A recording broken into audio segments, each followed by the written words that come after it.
Sabi ni Kana sa mama niya. Ay, sabi ni MK sa mama niya. Pagkain. Tumataas na yung... Tapos nga lang kumain, dinigahan na agad yung Ano bang gusto nila?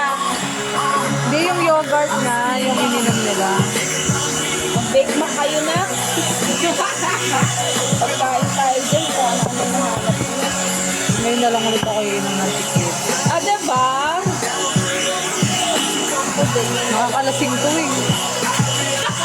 Para natin nakakalimang-anim pa tayo na to ah. Sabi nga anong lakas natin mag-inom.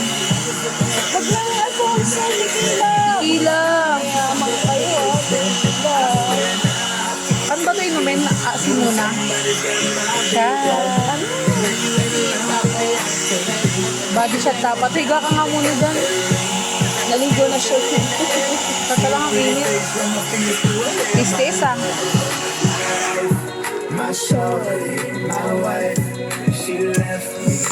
Naalala ko unang inom ko na ito, ano? Yung sa atin. Yung sino ba nagpag-upuno? Ako ba? Ata. Tikim-tikim lang ng mga ano, mga alak-alak. Yung puti na ito, hindi ano, hindi masarap. Yung silver.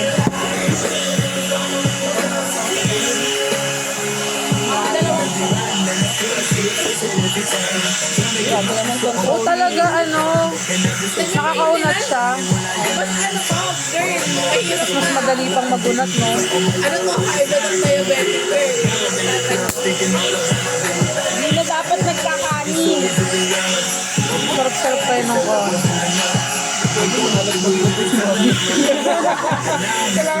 Kailangan ng ano, no, pambalanse.